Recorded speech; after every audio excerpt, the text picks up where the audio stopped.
Ladies and gentlemen, this is the Essential Wrestling Podcast. My name is Karl. I'm the host of the show, along with my group of merry men here. You know us here. We love wrestling. We like to have fun. We joke around. We're very positive with things, but unfortunately, we had just some absolutely incredibly awful news over the weekend. We got hit right in the heart. When we lost one of our own.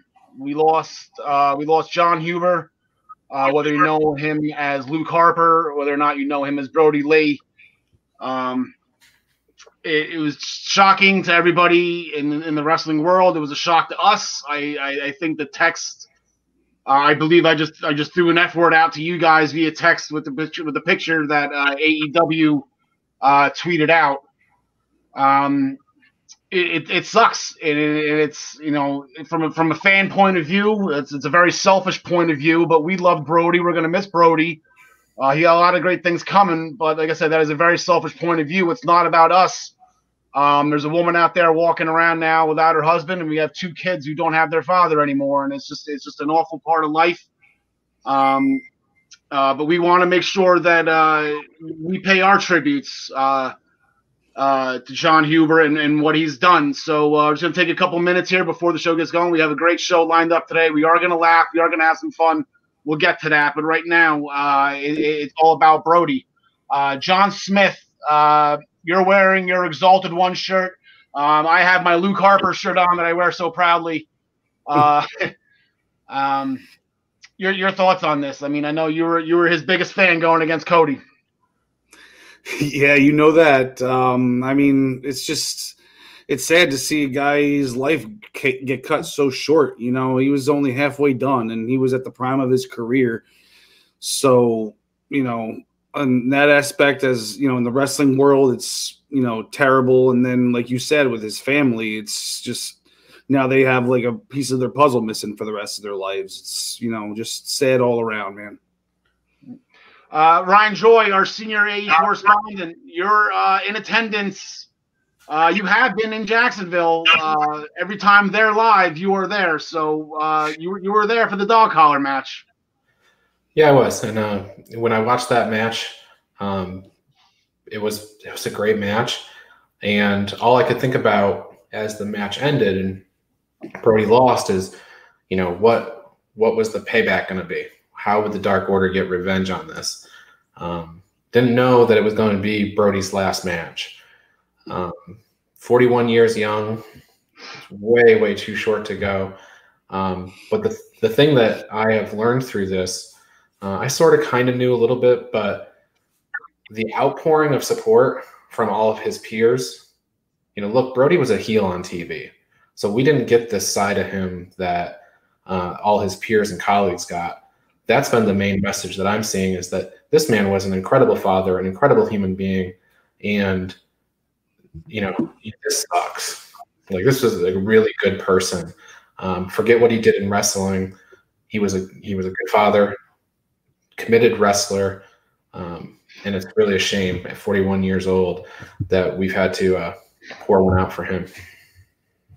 Yeah, Tyler, with that, on Twitter, I know you're a big Twitter guy. I am as well. The only people I really follow are the wrestlers. And somebody, one of the wrestlers, I can't remember who it was, and someone just said, you know what, they need to make a book with every single one of these tweets from every single one of the wrestlers that he's affected.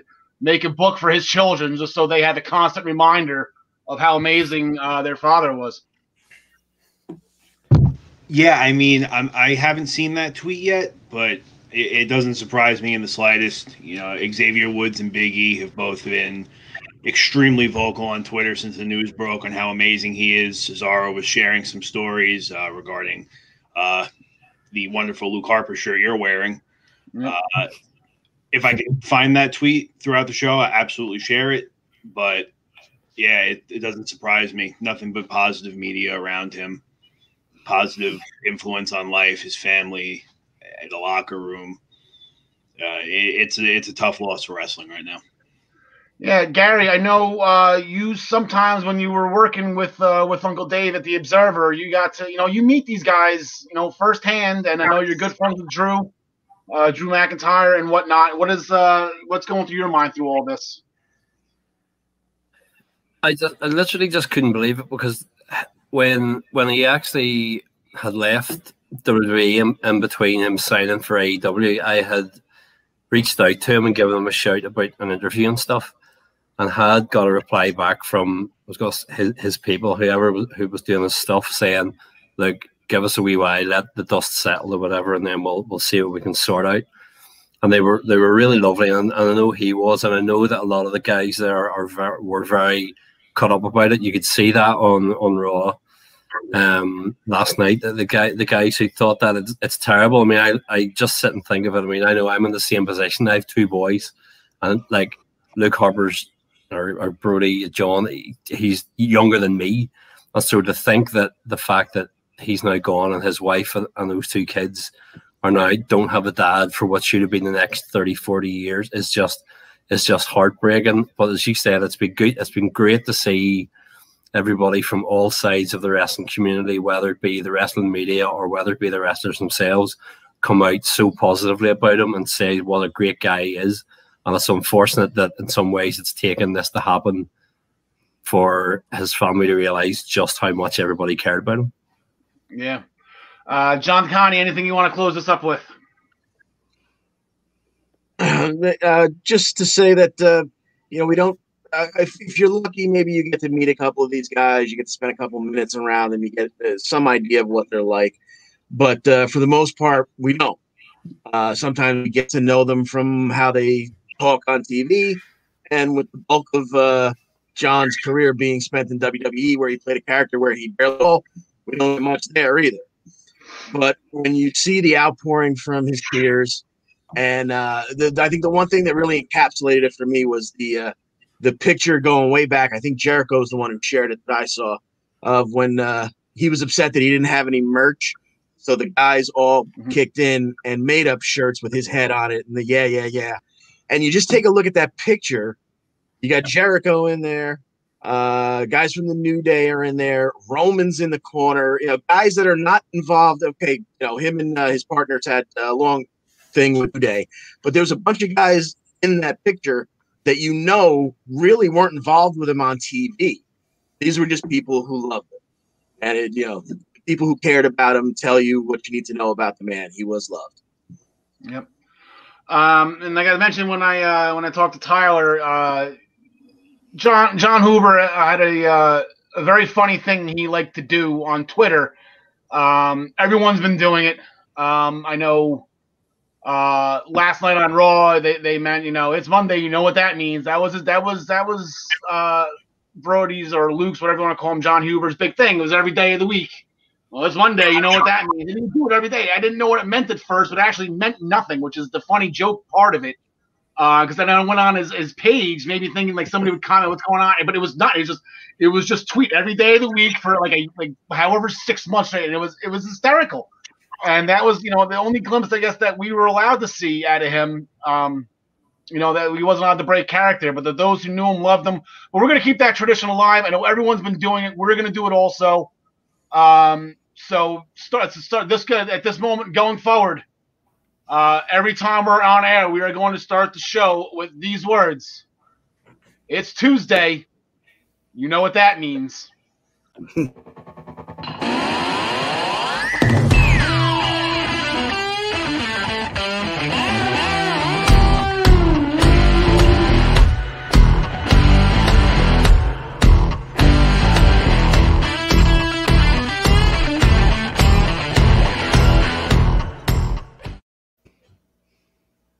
Anyone else find that weird? That was kind of weird. The intro. Did it go on right away for you guys or no? Yeah. Yeah, I don't know. That kind of stalled. That was really weird. But anyway, yeah, I'm going to put my hoodie back on. I don't think anyone's going to want to see me in the tank top for the next hour and a half or so. My name is Karl. Welcome to the Essential Wrestling Podcast. With us today, we are 6 strong to go over our Year of the End awards. But today, like I said, is episode 34. Let me see what's going on. This is our Oscar losing the undefeated streak episode.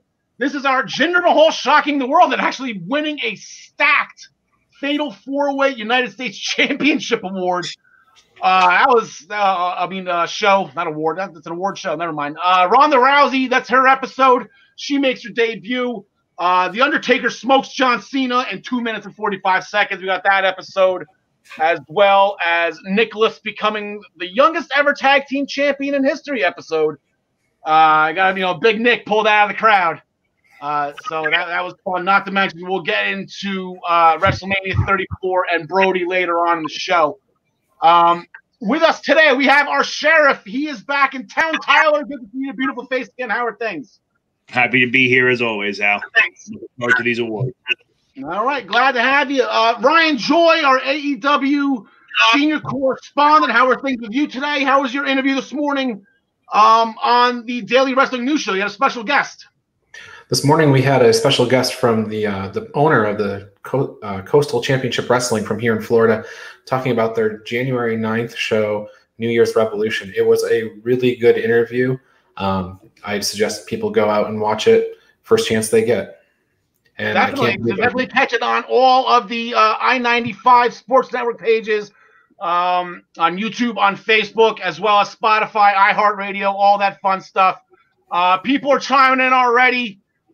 Take it off, guys. We want a clean show here. Come on. We don't need talking to me. I think John Smith. Yes, he was talking to you. John DeConnie. You all right below me today? Our senior Impact correspondent. You have some a Honeyman Award show planned. I'm actually looking forward to yours. Yeah, well, you're gonna have to reel me in because I may babble on incessantly like I usually do. But some chuckles in there. I hope that's mostly what I always go for. So. I'm a little jealous that you got to do Impact out of all of this. I would have loved to have given our Impact. Grant, I mean, I would have just mimicked real life with Deonna Purrazzo and Ace Austin in New Jersey just sweeping everything. So, Gary Mehaffy, our senior UK correspondent, you're with us overseas early today, Gary. Love to have you in the 6 box with us. Good to be here. As I say, we're effectively under curfew here in the UK at the minute, so. It's always good to be here. It means I've got extra time to watch more wrestling, so it's always good. With us again, John Smith. Now, John, on Christmas Day, we texted each other, Merry Christmas. I believe John DeConnie sent out a picture. I'm blanking on what it was. I sent out a picture of Stone Cold dressed in a Santa outfit, stunning Vince McMahon from the overseas tour. Okay, if we're having a trivia contest, I do not know who this is. You got me on this one. I didn't want to ask you about it there because I wanted to ask you about it on air. Who is this? This is Santa Claus with an X, and that's Balls Mahoney. Yeah, he's in Nutley, New Jersey. McMahon's holiday season creations. When was this? Like, when did this take place? I want to say it was probably either 94 or 95. It was very short-lived, and I don't remember much about him, but I remember him, and that's why I went and looked him up for the purpose of our group text. Yeah, you got me. Ryan, write that down. I got that one wrong. Take away a point from me. On today's episode, Keith Lee earned a WWE Championship match next week at Legends Night, when the mood is right, when it's Legends Night. We have a new Intercontinental Champion. A very Gargano Christmas leads to an NXT North American Championship match on NXT tomorrow night. Ryan Joy will be here with us to discuss the huge 2-night event in Japan called Wrestle Kingdom. For those of you who do not know what Wrestle Kingdom is, it is their version of Bound for Glory. It is the biggest event of the year. Normally, it's 80,000 strong in the Tokyo Dome. And we'll talk with Ryan about that later in the show. He makes his picks for both nights. Stacked card as always is for Wrestle Kingdom. Make sure you tune in at the end of the show to hear details on how to win the Jim the Anvil Neidhart autograph picture giveaway courtesy of Sideline Sports and WWE Memorabilia. That contest is still going on. We make our picks for this week's upcoming shows, which is presented by Minutes to Bell Time and sponsored, as always, by ProWrestlingPick'em.com. Play against your friends. Play against the universe. And guys, she'll like it too. Thumbs. Yeah. We're going to main event the show with discussing the upcoming tribute night and AEW is doing for Brody Lee. But we're going to have a little bit of fun here. We're going to curtain jerk the show with our year-end awards, something we kind of really didn't plan on doing up until a few weeks ago when we found out that we had a whole bunch of extra airtime with Impact and NXT UK taking 2 weeks off for the holidays. So we said, screw it, why not? So it's going to go down a little bit something like this. Each of us, as you can see, as I announced, most of us are senior correspondents for a specific brand, and they will be giving out their awards for those brands. Myself, I'm going to be leading the way right now with Monday Night Raw. I'll get mine out of the way real quick. Mine are pretty cut and dry, unfortunately. Raw, this was very easy for me to actually give out. I believe my awards are actually called the Karl with a K Awards, inspired by Caleb. But as I said, Karl with a K, that's my entire life right there. The best male Raw athlete of the year. It's not a shock to anybody. He won all the slams, whatever. Drew McIntyre had an absolutely amazing year. Won the Royal Rumble, won the main event at WrestleMania twice. Some would say, and he had to defend it against the championship against the Big Show right after he beat Brock Lesnar. Held it the entire year, with the exception of a little bit of a hiccup with Randy Orton. Got it back to represent Raw and the WWE Championship at Survivor Series. Now, he ended the year last night as champion. He's going to kick it off next Monday, 2021, with a title defense right away.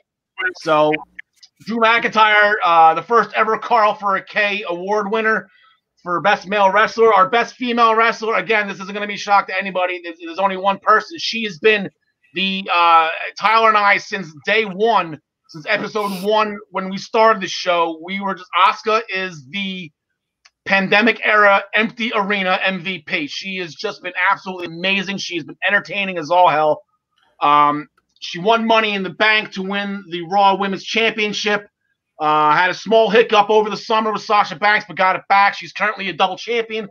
This is now, I think, the 3rd year in a row she's ended the year, started the year, whatever you want to call it, as a champion. Because I remember, actually, maybe 3 years in a row, because you won the triple threat ladder match. I forget what it was, but she's just been on fire lately. Hopefully she can hold this title and defend it at WrestleMania. That would be something great to see. And the Karl with a K tag team, Raw tag team of the year. Again, absolutely no-brainer. The Street Profits. John Smith, what was the date at Barclays Center? You were there. I want to say it was, early March or late February. I forget. Yeah, they held the belts up until October. The only reason why they're not Raw Tag Team Champions anymore is because they got drafted to a different show, and now they've been running roughshod on that show too. So this one, like I said, a little bit of a no-brainer. I'm going to go a little bit off the cuff here. Best Performance in a Match Award. This goes out, I guess it's very cut and dry. This was the most amazing performance of the year in a particular match, in a single match by a single superstar, and it was Brock Lesnar in the Royal Rumble as he was the WWE champion. He's like, you know what? I don't have a feud right now. Screw it. I'm just going to go into the Royal Rumble and just cause problems. And he did. He drew number 1, or he asked for number 1. He wanted to run through the whole field, and he got 13 deep before being eliminated by Drew McIntyre on the way to McIntyre's victory. But Brock Lesnar with 13 eliminations in a row. Tyler expressing his absolute disgust. I said I couldn't think of a funny word as a positive thing. But yeah, but whatever. That was 13. That is the most. That is tied for the most ever in a Royal Rumble. The one he's tied with was Braun Strowman, who was in a 50-man Royal Rumble when he did that. So Brock, absolutely incredible performance. Right there. Match of the year candidate. This one was kind of picked for me. If you're the greatest match of all time, not get match of the year. I mean, you have to get match of the year for the year you're wrestling in, right? I mean, so all right, it was a great match. We didn't know who was going to win that entire time. You know, Edge got the win at Mania. Orton ended up winning that match, but the Howard Finkel as the ring announcer was a nice added touch. Everything was just, it was well done. So you know what? Like I said, that decision was made for me. So there's that. What is my next Karl with a K award? Oh, Feud of the Year. I've been saying this all along. This has to be the longest running feud in professional wrestling history. So it has to be Feud of the Year.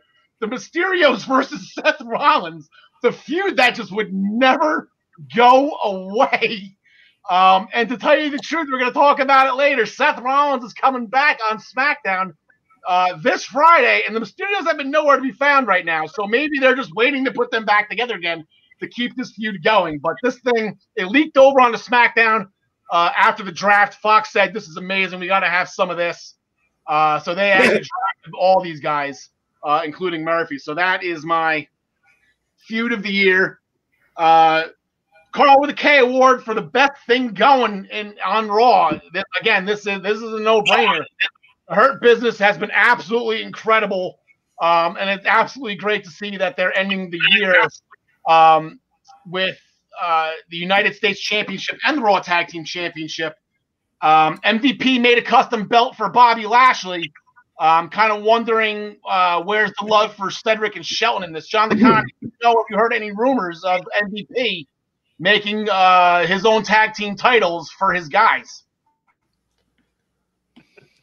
Apparently, they've been ready and waiting backstage for months. So who knows if they'll ever show up? Wish he would. Those belts the old ones get to go to Apollo Crews' house so the kids can play with them. That's all that matters, I guess, in the long run. A dubious award right here for me. The most points I've lost all year long on PWP on ProWrestlingPickin.com because I consistently, for the entire year, seems like, bet on these guys, and they never won. This goes to Andrade and Angel Garza. God damn, these guys disappointed me on a monthly basis. Oh, Andrade is now stuck in limbo somewhere. Angel Garza got a haircut, giving out roses. He's still doing his thing. Zelina Vega has been future endeavored because she wanted her internet show or something like that. Who knows? And then I got two more awards. Going to make this real quick. Karl with a K. This was probably one of the most, at least in my opinion, one of the most amazing athletic feats of the entire year on Raw that really nobody has been talking about, and I just don't get why.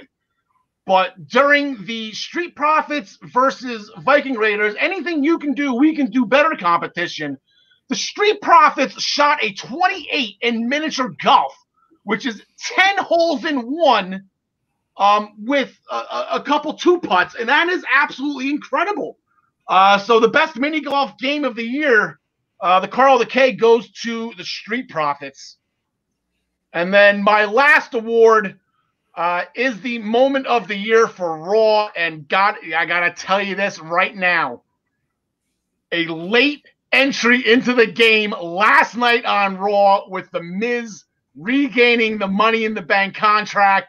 That if it wasn't for this guy, that would have won it on the buzzer. That would have been a buzzer shot, boom, by The Miz. He would have won the Karl with a K. But still in me, I got sentimental. The Undertaker's last match at WrestleMania, the Boneyard match, is my moment of the year. Here is that particular moment where he put his fist up in the air. The Taker cross was put on the barn. AJ was already buried at this time, and this actually ended up. It seems to be, you never say never, but this seems to be the last match in the storied career of the Undertaker. I'll believe it when he's dead. Yeah, right. So that will do it for the Karl with a K awards. And Monday Night Raw, we're going to switch gears to the other top corner of the screen. And Ryan Joy, our senior AEW correspondent, owner, CEO, CFO. What was it? What is Lashley? The herd officer, right? The certified herd officer, right? Of minutestobelltime.com, host of the daily wrestling news show. We have the Joy Awards here for All Elite Wrestling. So Ryan, take it away. Before I do, I want to make a comment on your comment about Asuka being the MVP of the pandemic era. I have been studying win-loss records for my book. She was 1-4 in singles competition heading into the pandemic era. She finishes the year 21-11. I think that stands to reason. You are correct. She kicked butt during the pandemic era. They finally cut the leash on her, and she was doing the dancing, and with Kairi saying they were doing their, borderline racist anime stuff. It was entertaining, It's her run. So, and then Kairi left us for the time being to go home to become a mother, which is great for her. But she just, like I said, all I want right now is her to defend that title and get the win at WrestleMania 2. I don't want her to just walk the aisle with it. I want her to get the win. I want to get the W with the title defense. But Ryan, take it away. AEW. The Joy Awards. We're going to start with Male Wrestler of the Year. And you could make some arguments here for who it should be, but I've chosen Jon Moxley. I think he wins the award for sure. He is 21-1 this year in AEW. He has the second best record in AEW for people above 20 matches. And I'll tell you who has the best record. It's the Female Wrestler of the Year for the Joy Awards. Hikaru Shida is a 23-1 record. Practically unbeaten by anybody that's active, right? Rio is the only person who has a win. It was a Fatal 4, and it was way, way back in the beginning of the year. So Hikaru Shida takes it home. So there's your top two, your top male and your top female. Now we get into tag teams. And this is a little bit of a tight situation because Hangman Page and Omega, you have FTR, who beat them for the tag title, and then you've got the Young Bucks. I decided that this award needed to go to Omega and Page because they had exactly 13 matches, 12-1 record. They got together for a tag title run. They won the titles. They got done. They got out. FTR, they're 13-1 with a victory over Omega and Page, but they also lost matches to the Miz and Morrison and the Usos earlier in the year that are dragging them down. So,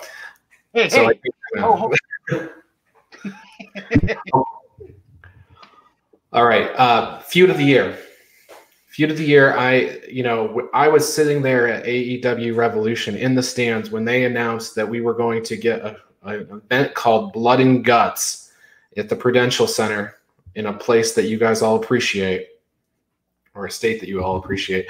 We didn't get that match, but we did still get the Elite versus Inner Circle feud that went on forever. They adopted Matt Hardy. I mean, you could even put the Elite deletion into this feud. You had Sammy Guevara and Matt Hardy. You had all these variations on this. And when you look back at the whole year, maybe you even get MJF versus Cody in that feud. So I think that feud had the most legs for the whole year. Match of the year. I just brought up AEW Revolution. For me, that Omega Page versus the Young Bucks match is what really, really cemented Omega and Page getting Tag Team of the Year. That was a killer match. The crowd was on their feet the entire time. It was absolutely nuts. Okay. Taking a breath here. Yeah, right. A little tough rattling off as many words as we have, You gotta try. Well, those were the obvious awards. Now we get into like the special cases, right? So the best AEW cinematic match of the year. There weren't very many, but at the Stadium Stampede, main evented Double or Nothing, and it was that was the first pay-per-view where they didn't have the world title going on last, and so it was an incredible. I mean, Matt Hardy drowned in that match and then came back as a different Matt Hardy. So all of the cool cinematic stuff. I think that's what. Go ahead. Go ahead. 100 yards of Northern Lights suplexes. There you go. There you go. One-winged angel off the stands. Yeah. Yes. Okay. So the one to watch next year, I believe that this whole thing with Omega turning heel, our savior in this process is Hangman Adam Page. And so he is the one to watch next year.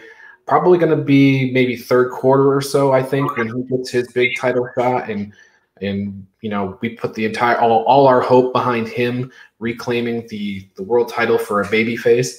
So watch out for Hangman Page. He's only, I think, lost one match in singles competition this year to Kenny Omega. And of course, the blooper of the year, the Joker in the Casino Battle Royal.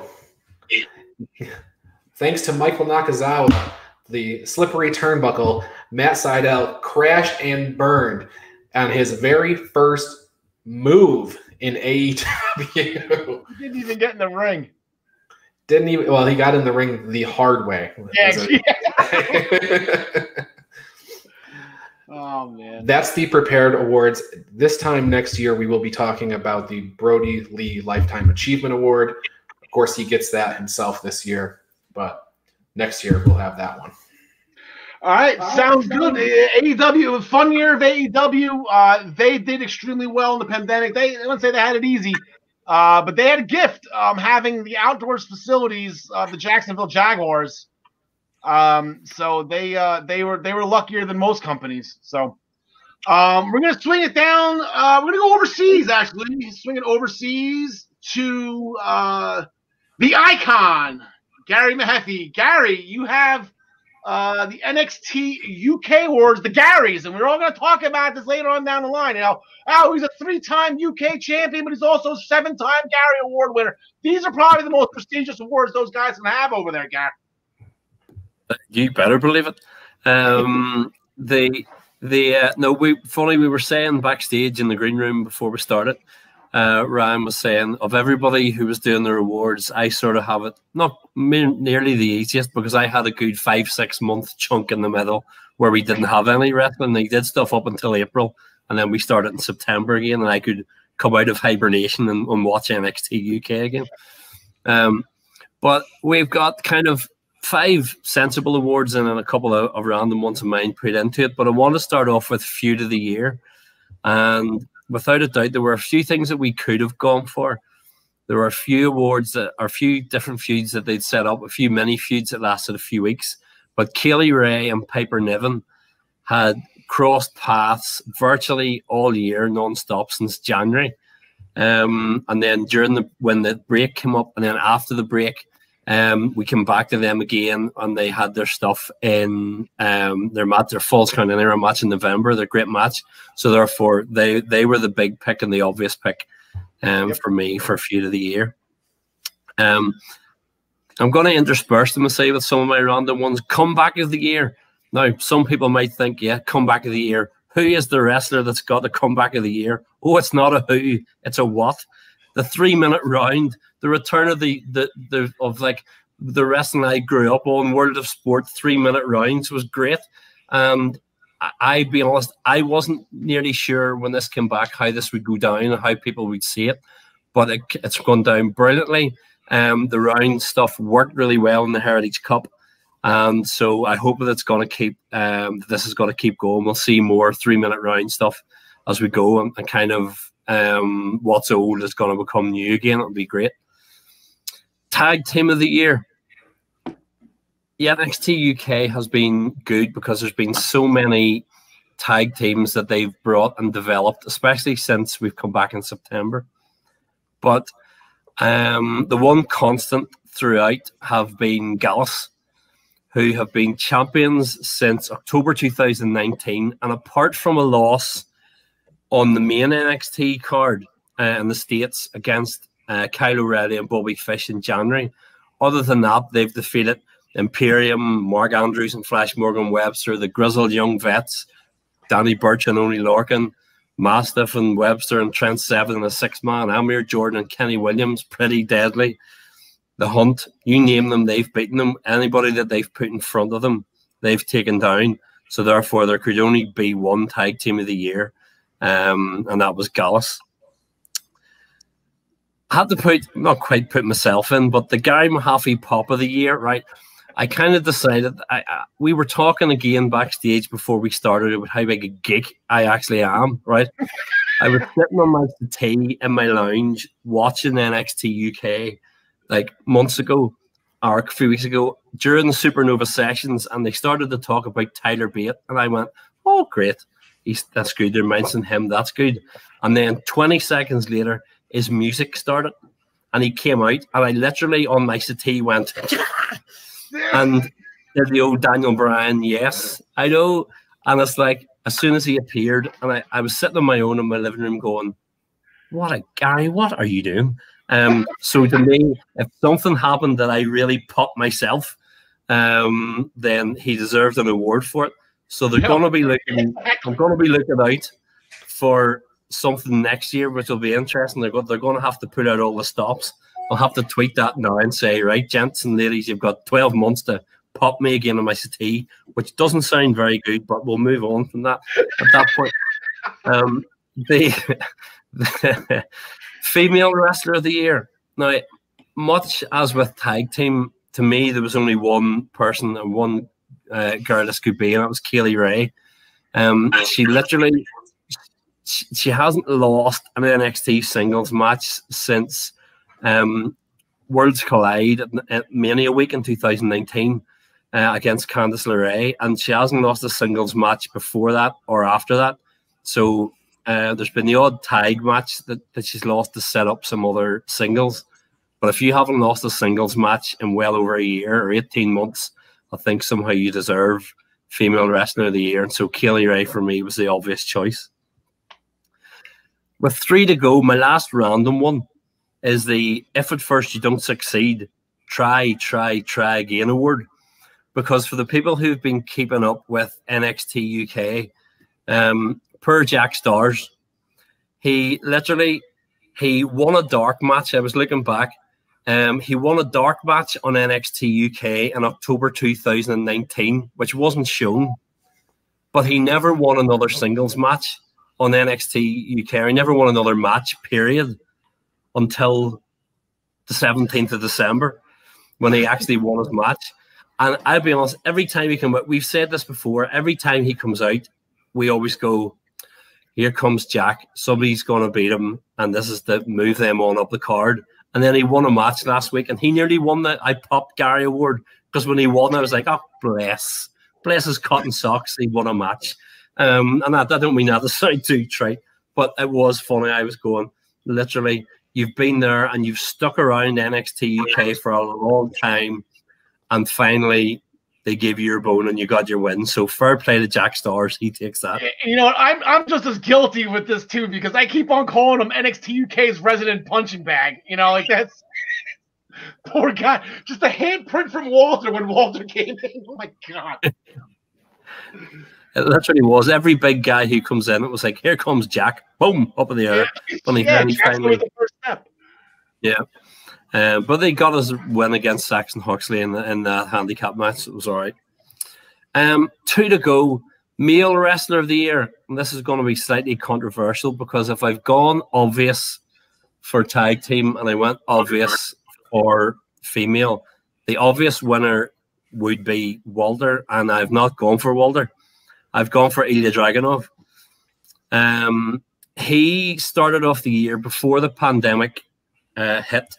He started off the year and had a few wins over guys, including singles wins over Joe Coffey, who's obviously a top guy in NXT UK. Then he won the Battle Royal to be the #1 contender, and we had a break. And when we come back after the break, he built up and had his match with Walter for the NXT UK title. So while Walter has held the title for almost 2 years, and has been unbeaten, has had some great matches, for me, Ilya Dragunov is an amazing wrestler who got the opportunity this year to show everybody outside of UK and Europe what we already knew. So therefore, to me, he deserved Wrestler of the Year because he stepped it up to the point where if he had beaten Walter for the title, everybody would have gone, fair enough. So therefore, to me, he deserved the accolades, and he deserves to be the first male recipient of the Gary's Award 2020, which does lead us into Match of the Year, which, no harm, and I know Uncle Dave was saying this the other day, that he reckons that this match is the WWE Match of the Year, period, and thinks actually that on the NXT Awards, on the main show tomorrow night, on USA, that this match should win as well. But Ilya Dragunov against Walter from October 29th of this year, literally, if you have not seen it, you need to see it. It's unbelievable. A very New Japan style match, which I wouldn't necessarily have said would have been my cup of tea in New Japan main event type match, but this was unbelievable. It was over 25 minutes of just brutal match. It was absolutely fantastic, and so therefore was well deserving of the 8 million stars that I gave it the day after we watched it. So therefore, for me, that was Match of the Year. Woo, and I can breathe now. There you go. Those are the first ever Garys. We'll be keeping a tally to see who's the all-time Gary on this show years and years down the line. Make sure we keep track of that. We are going to go to the stateside version of NXT, and our senior NXT correspondent, John Smith. You got the Video Awards. Yeah, it's the Smitties, and I'm going to start off with probably what would be the most obvious, and that would be the Woman of the Year, the woman wrestler of the year, and that's Io Shirai.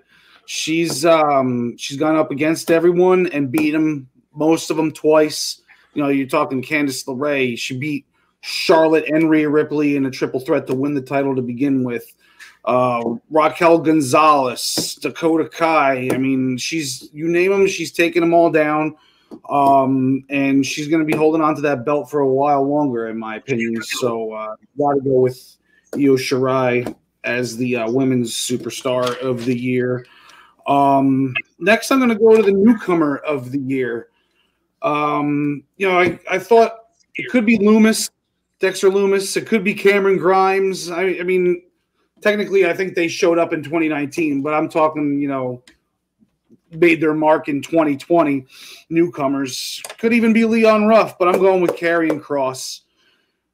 Because Karrion Kross is the guy that just came in and dominated, still hasn't lost. Unfortunately, got injured immediately during the match where he won the NXT Championship. But I thought that you couldn't give it to anybody else, considering the impact him and Scarlett had on NXT. Next, we're going to go with, let's see here. Let's go with the match of the year. I'm going to go with the NXT North American Championship 5-way ladder match. You got Johnny Gargano versus Velveteen Dream versus Cameron Grimes versus Bronson Reed dressed like Bam Bam Bigelow and Damian Priest, the one who comes out of it with the title. I mean, spot after spot, but it wasn't a bunch of spot monkeys.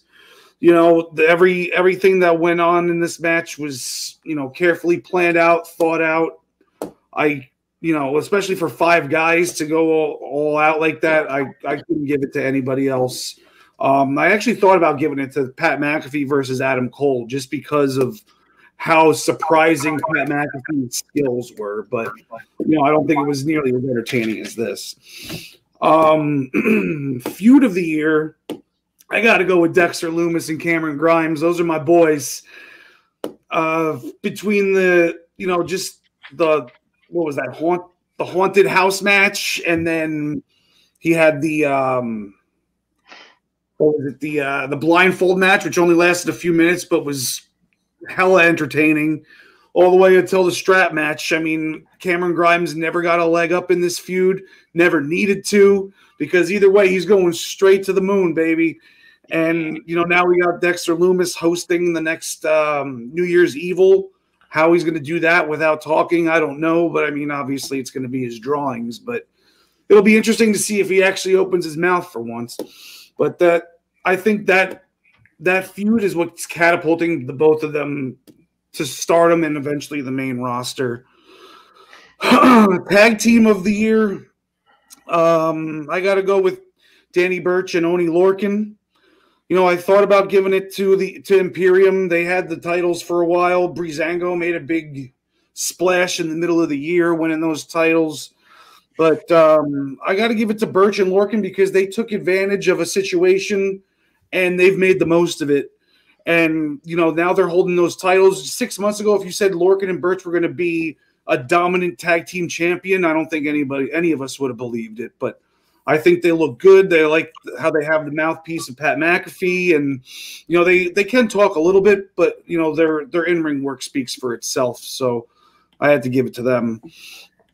And then finally, I've got male superstar of the year, and he's going to have 2 Smitties in his hands because I'm giving it to Karrion Kross once again. And, you know, you might think that's kind of a homer pick because I love him so much. But to be honest, you know, he had the biggest impact on everything that went on in NXT. Adam Cole did hold that belt for a long time, and I understand that Keith Lee was the one to finally beat him for it. But Keith Lee also lost it in his second defense because he gave Dijakovic, or should I say T-Bar, a shot at that title the next night. But he, you know, he ended up losing or having to give up the title the next day, which I also feel was unjust considering the fact that Finn Balor was out for 2 months and he got to hold on to his title the entire time. But I think he's just keeping it warm for Karrion Kross to go ahead and repeat as male superstar of the year and grab that title back and hold it for a while. There we go. We have our first ever 2-time Smitty Award winner. Karrion Kross joins the Street Profits as a 2-time Karl with a K Award winner. And I believe Dragunov got 2 Garys. So this is going to be an interesting competition you got going on here. We're going to go in the bottom left portion of the stream here. Again, I am jealous. I am not the one that got to do these awards. John DeConnie, our senior Impact correspondent, the show that I didn't realize I didn't realize I was going to love this show as much as I did when we started covering it again. I know it won over John Smith. We enjoy watching the shows together with you when we're able to. So you can take it away here. Who do you got? All right, let's start from the top here. The male wrestler of the year. Maybe a little bit out of the ordinary to not go with someone who held the world title, but for me, and I'm pretty sure Mr. Karl agrees, the male superstar of the year in the Impact brand was none other than Rohit Raju. From a afterthought, a guy who was basically made fun of backstage, to a guy who had weaseled his way just into an X Division title match. And the next thing you know, he's chasing Bruno. Quite a year for Rohit Raju. The defeat Rohit challenge at all. And he's still in the title picture there. He's still making it interesting going into 2021. Our female Impact wrestler of the year, probably no surprise here, Deonna Purrazzo, 2-time Knockouts champion, came in and beat Jordan Valkyrie, who had champion. She's beaten a demon assassin. She's gone through whatever you want to call the undead bride, and she continued to rule. And it looks like she's got an interesting program coming up with Taya as well. Moving on, we have our Impact Tag Team of. This one is kind of chalk too, because how do you give it to anyone other than the North, who spent a good portion of this year with a record run as the longest running in company? And although things aren't looking great for them these days, even on what is potentially their way out, or at least half of them their way out of the company, they've certainly been entertaining these last couple of weeks. Moving on to the Impact feud of the year. This one was tough. And even though I wasn't necessarily a huge fan of what took place, just for the fact of how much entertainment went on backstage, because one of the members of this feud was pretty much not present most of the time. The feud of the year goes to Moose and EC3. For simply the fact of how many times Moose made me laugh with chasing down, pulling aside Scotty D'Amore and demanding him help him get back his title, and how many times Scotty had to remind him that the title he was worried about wasn't real, and how many times it suddenly dawned on Moose, I know where I need to be. And he jumped in a car and drove someplace and with absolutely nothing to go on and no clue, no nothing. But they did have a wrap up to the feud. So feud of the year, Moose and EC3. Moving along to the Impact match of the year. This one was real tough. One of the participants was in my second favorite match of the year, but I had, for the simple fact that there was a title change, and what's more important than the Motor City Machine Guns in the North from the July 21st Impact. The previous week's match between the Rascals and the Motor City Machine Guns was quite burners. When you win the tag team titles, you come back pretty much out of nowhere without missing a step and win the tag team titles. You are the match of the year. Okay, moving along. This is the moment of the year, the Impact moment of the year. Now, this is one that probably won't even be mentioned on Impact programming because of a confluence of days shortly thereafter and the absolute garbage that led to this title run not having the impact it should have, and the crowning of a successor was just an absolute disaster.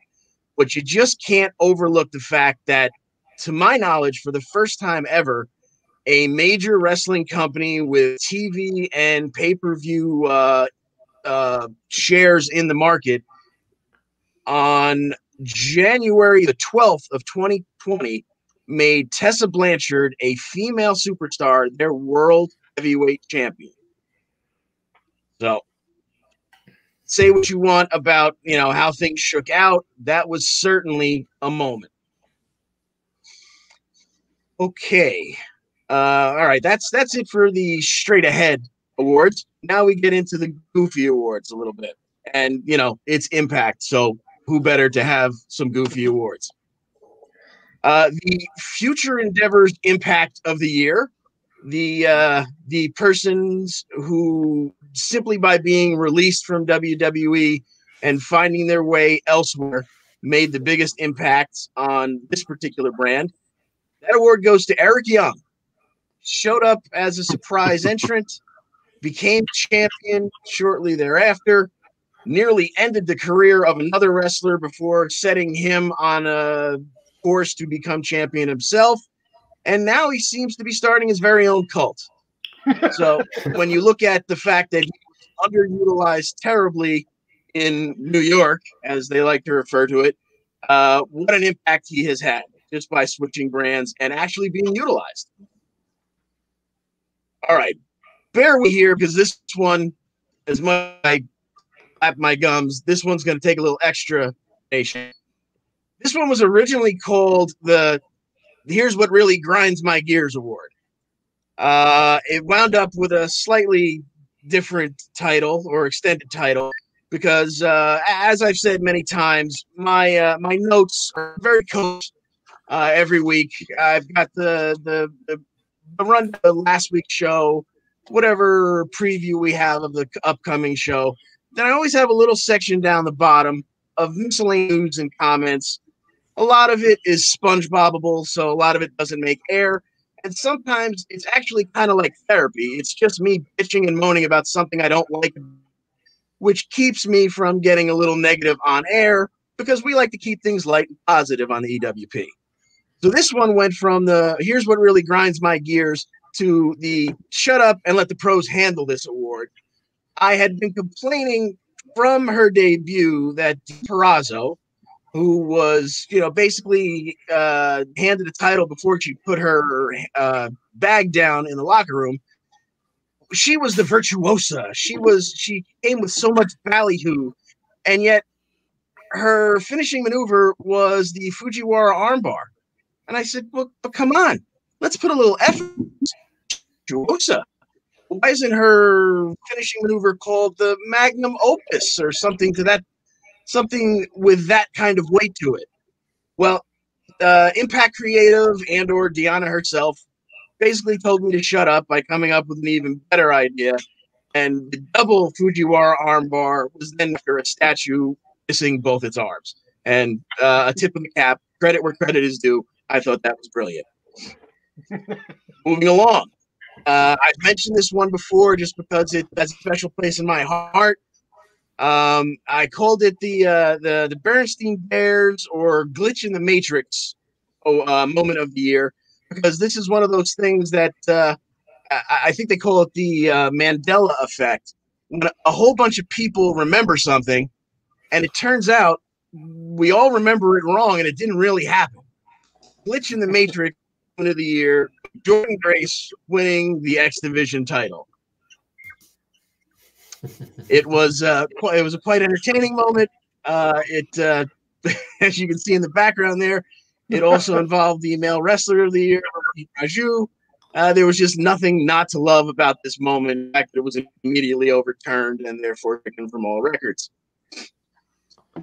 Moving along, our penultimate award, the commentary moment of the year. If you know me as a wrestling fan, you know I love a good commentary quip, especially a heel commentary quip. This one came from Slammiversary as Josh Matthews was introing Deonna Purrazzo and saying how she was where she thought she wanted to be, and then one day she realized she just wasn't all that happy. To which Kat quips back, so you're saying she did her time in the Stanford Supermax, like you and me, kid. And that one gave me quite a chuckle. So Don Callis, that's the best commentary moment of the year. And finally, because it is Impact Wrestling, the playing haha moment of the year, which Impact does plenty of. And there was a plethora of moments to choose from. We had Swoggle spending most of the match in a garbage can, unbeknownst to anyone other than Tommy Dreamer, emerging to grab Brian Myers by the family jewels with barbecue tongs. We had the many, many creepy moments of Swingman, many occupations of Tommy Dreamer, and all the hilarity. But the playing haha moment of the year goes to an ensemble, the Wrestlers Court segment, The Boys versus Johnny Swinger. Nothing has made me laugh quite so much in wrestling, and I can't remember how long. So everything from Uncle Phil, there he is, to Tommy Dreamer grabbing Johnny Bravo by, there you go, and just everything that took place had me laughing nonstop, and in the end, Swingman not guilty. And those are and we all the rejoice for the Swingman. Oh, Daddy, what's it all the heat, Daddy? Worry, you were a neck brace and it wasn't an accident. It's for the sympathy, Daddy. It's for the sympathy. And then on our last group of awards, sitting up here patiently, our lovable, our respectable, our sheriff, Tyler Adelle. Tyler, I know we've been going on for about an hour here. We haven't said that much. We got to take a lot longer than I thought. But Ty, take all the time you need. Go through, do what you got to do. You are going to be laying the smacketh down with your awards. Yeah, I mean, the Smackdown Awards, some were pretty, in plain sight. I tried my best to throw in some humor ones. I'll give you a start with Male Wrestler of the Year. it's a no-brainer. It goes to Roman Reigns. He's absolutely dominated since he came back. The storytelling behind him has been phenomenal. You know, I know a lot of people called for him to have a heel turn at some point, which we got, which is fantastic. And then you know, throwing Paul Heyman into the mix, which I don't think anybody ever expected, just makes it even better. That was jaw-dropping. Yeah, it's why not? And you know what? It's working. And you know, it might have been one of the last shows I had been on before my proctology hiatus. But I think I even called on one of the shows that I didn't think that was going to last very long. I thought it was going to fail, and I'm glad I'm wrong because it's been fantastic. You know, female wrestler of the year. Again, I think it's a shoo-in. It's Sasha Banks. She's been, you know, between, you know, tag team with Bayley, her singles runs, you know, being a SmackDown Women's Champion again. It's been Sasha Banks' year, no question about it. Going with best match of the year, and it's going to go to Roman Reigns and Jey Uso. Anything that's involved Roman Reigns right now, again, has been fantastic. Tying the whole family into it has been amazing. You know, the element with Hell in a Cell, having Jimmy come in, try to break things up a little bit. And, you know, Roman is a little crocodile tears towards the end of that match. They got me. I thought this was all right, this is the end of heel Roman Reigns. I have to hate him again. And he got me good, which ties me into my next award for Feud of the Year. Again, Jey Uso and Roman Reigns. I haven't seen storytelling this good probably since at least Daniel Bryan and The Authority, and before that, CM Punk and Triple H. That whole saga. That's the last time I've seen storytelling this fantastic. Going into male moment of the year, there's definitely a few that could have taken this award, but I had to go with the one that I picked. Nobody else didn't. Otis taking Money in the Bank. I know nothing eventually really came of it. It's just it could have been the start of something great. Unfortunately, he no longer has that briefcase. I just thought it was fantastic. It's a shame. You know, I'm staring at this picture now. You're cramming it down my face that he doesn't have that briefcase anymore. Because it could have been great. I really think it could have been. Going with female moment of the year, I had to add this one in just to throw a little jab. Sasha Banks in 2020 got her first ever successful title defense. Again, just throwing a little jab. You know, it's for someone like Sasha Banks, who should have been a champion that was for a lengthy period of time before this. It's actually kind of a shock it took this long for her to get a successful title defense. But I'm happy for her. She's doing well. Going into my fairly goofy awards, I actually had a tie for my What the Hell Are They Doing with This Guy award. It's a split down the middle between Alistair Black and Shinsuke Nakamura. Alistair Black, a couple of years back, came in hot after WrestleMania, was doing great, and he's just fizzled out to being almost gone. And same thing with Shinsuke Nakamura. He gets a Royal Rumble, has his nice little heel turn on AJ Styles WrestleMania. It's, again, for a guy who's had such a fantastic career outside the company, come here, and now he seems to be on the decline, I guess, ever since he dropped the tag titles with Cesaro. It's just, you know, I feel for him. I have a I'm Not Crying, You're Crying award. I know this is not directly tied to SmackDown, but from my childhood, he's always was a SmackDown guy, for me at least. It was The Undertaker's Final Farewell. Again, I know it's not directly tied to SmackDown. That's where my childhood of him is from. It's just the only thing that would have made this send-off better would to be doing it in front of a full arena. You know, the hologram or CGI of Paul Bearer was fantastic. Everybody coming to the ring beforehand, amazing. It's just 30 years of excellence like that. You can't really ask for a better send-off. And then finally, when I was doing some research to try and find a way to hand out some awards, I was going through the SmackDown roster and picked up on a name I didn't even know was still there. apparently Kane is still a SmackDown superstar, so he gets the wait, you're still on the roster award. I figured he was gone with being Mayor Kane. Apparently he's still under a contract. So this one was kind of interesting. I just thought I'd throw this one in there for fun. Al, before we keep going, I have something from me and Joe.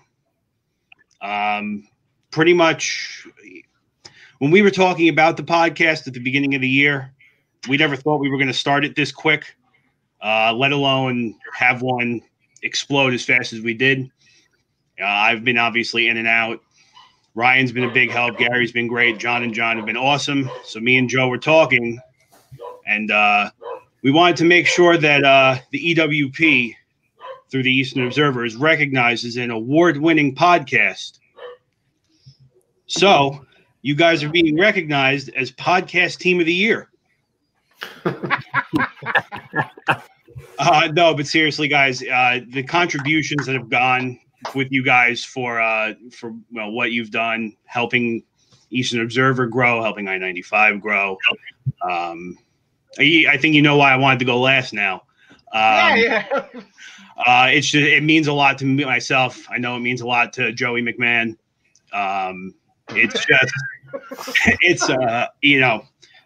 We're trying to grow, we're trying to get bigger, and we honestly couldn't get to the point we're at now without you guys. So thank you. Yeah, and Tyler, you know what? I would love to take the credit on this one. This ain't us. This is everybody watching. Like, as long as the people watching are laughing along as we are. I've been getting comments. Jason Weston's been commenting. A couple people have been commenting about certain awards. There we go. This is the Jason Weston. It took Sasha Banks becoming a Mandalorian to defend the title. So I mean, people have been chiming in. I haven't been able to, get to everybody with the comments, but it's because of everybody watching at home. You guys, we're having fun here. We just want you guys to watch and laugh along with us. That is the most important thing for us. So Tyler, one last thing before we switch gears to SmackDown. You actually also gave the Street Profits the Tag Team of the Year. They are now, I guess, 3-time award winners. Yeah, I would have given it to the New Day, but I kind of figured we were going with who's on the roster at the moment because I know New Day spent the majority of the year there, so they would have been my second. I kind of figured we would go with New Day, but thanks for ruining that. Anyway. Nice. All right, so we are going to switch gears. We're going to head to SmackDown, but before we do, Ryan Joy, we will see you in a little bit. We appreciate that. We'll see you back for your Wrestle Kingdom picks. Check your phone. I just sent you something, actually. Ryan, we'll see you. And Gary, unfortunately, this is where we bid you adieu for the year 2020. It was a god-awful year, but seeing you since the relaunch of NXT UK has just made everything so much better. We appreciate you being on the show, as Tyler mentioned before as well. We appreciate the time, the effort, and staying up way too late. You're 5 hours ahead over there, and we appreciate that. Oh, no problem anytime. See you 2021, gents. We'll see you in 2021, Gary. Happy New Year. The legend, Gary Mehaffy. The legend. Yes, he is the legend, the icon. So we are going to that took a lot longer than I thought. 1 hour and 8 minutes. Okay, so we're going to try to get through this really quickly. We got a couple shows to go through. Tyler just did the SmackDown Awards, so we'll transition right to that. Absolutely amazing episode on Christmas Day. It was 4 matches, and it was perfect. Like, it was absolutely perfect in mine, and it all capped off at the end. We all kind of picked it because, okay, what's a nice way to celebrate Christmas here? And that's with the new Intercontinental Champion, John DeConnie. Yes, indeed. Yeah, I started to get a little worried that that we were about 10 minutes from the end of what would have been a normal show, but luckily they allowed them to run over a little bit to give these guys some time to work. We had our Lumberjack match, and in fact, the Lumberjacks began brawling, and that almost allowed Sammy to escape up the ramp. He, at this point, really wanted no part of Big E. Apollo Crews, thank goodness, ran him down, dragged back to the ring. And in a pretty quick transition and closing sequence, Big E hit a belly to belly, a big splash, and the big ending for the big win and the new big champ, IC champion, second time, Big E. Yeah, it's been a lot of years in between two title runs for him. It was a great match. Again, it capped off an absolutely great Christmas episode. He's going to get right back at it this Friday. He's going to get King Corbin. They have not mentioned all weekend during football. They always run SmackDown promotions on Fox during the Fox games. They didn't mention it. And then last night on Raw, Phillips didn't mention it either. So this seems like it's going to be a non-title match, Tyler. So who do you got? I'm going to take Big E on this one. I know it's non-title. I know it doesn't, I think right now carrying the momentum with Big E matters a little bit more than a King Corbin victory. All right, John Smith. Yeah, I'm definitely going with Big E on this one. Close the year out right for Big E. All right, John DeConnie. Assuming that Big E is too exhausted from building condos in Sammy's behind, I believe he will take this match. I can't believe I forgot to mention that. That was the most absurd post-match interview I have ever seen in my entire life. How Elise's jaw didn't hit the ground. Be like, what the hell are you talking about? She was actually laughing along, but that was, oh my God, if anyone has not seen that, I saw the article. The article was like, Big E gets graphic in post-match interview. How graphic could he possibly? Okay, he's building a condominium in Sammy Grant's butt cheeks. Okay, so I guess that's his part. But that was absolutely insane. Definitely look that up. John Smith, the night started. They came out hot with the Universal Championship match, and the big dog, the head of the table, the Tribal Chief. Yeah, I guess they knew how to keep the eyeballs on the screen this week because they went with 3.3 million viewers, and to start off with the steel cage match between Kevin Owens and your biggest guy and the champion for the championship. It was a very good match, kind of basic for a steel cage match. I think because this feud's going to keep going and they didn't want to pull out all the stops. Nobody jumped off the top of the cage. I was hoping to see a big splash from Kevin Owens off the top. But, the normal cop-out of Jey Uso coming out and interfering, handcuffs Kevin Owens to the cage. It was lame ending to a really good match, but it was also, the best way to start the show, in my opinion. Yeah, absolutely, 100%. It went right from NFL football into wrestling. I mean, for me, I'm John. I'm sure for you guys as well. You can't get any better than that on Christmas. And it said a lot of the national audience, I'm sure, was Philly and Dallas. I was watching Seattle and the Rams.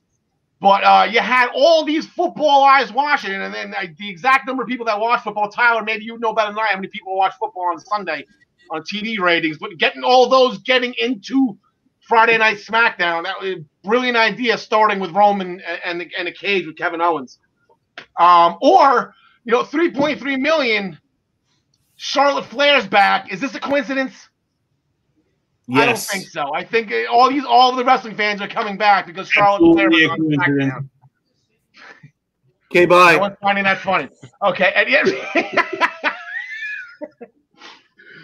some people call it a coincidence. Vince McMahon, see, I told you Charlotte was a draw.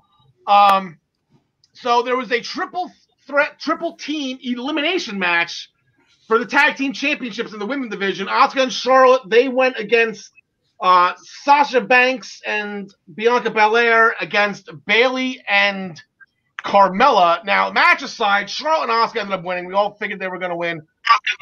Bayley got a pin on Sasha Banks. Sasha Banks got a pin on Bayley after a frog splash. Bianca Belair got pinned by Charlotte after a code breaker into National Collection.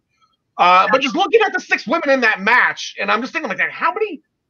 There's a lot of history with these 6 women. So I looked it up, put this all together. Between the 6 women that were in that match, you had 12 Raw championships, 10 SmackDown championships. With today, actually, Sasha Banks just tallied up into 4 digits. Today is the 1,000th day cumulative between these 6 women as SmackDown Women's Champion. 5 NXT Championship reigns for 1,257 days, and a healthy majority of that was Asuka. 4 different tag team title reigns, so we're totaling 31 championship reigns for over 3,200 days. with these 6 women, which includes 1 WrestleMania main event, which includes 3 championships successfully defended at WrestleMania, 2 championships won at WrestleMania. Carmella won a Battle Royal, 2 Royal Rumble wins by Asuka and Charlotte Flair, 4 Money in the Bank ladder match wins, 2 of those by Carmella. She won them 2 Money in the Bank matches in the same week, which was incredible. 2 TLC matches won by Asuka, an Elimination Chamber win by Sasha and Bayley to become the first ever tag champions, 2 Hell in a Cell match wins, and 3 survivals in a Survivor Series elimination match. And I'm sitting here, I'm throwing all this out, and I'm saying 6, and all 6 women. It's actually only 5 of them, because none of those were Bianca Belair. So that list can only just improve tenfold once Bianca Belair starts rolling. So fun match with them. They got all the women. They're big-time women, I guess is the point of this. That was the significance of those 6 women being in this specific episode. That was not by accident. And then Tyler, in the midst of all this, we actually got Jey Uso dumped Daniel Bryan a couple of weeks ago. DB finally got his redemption here.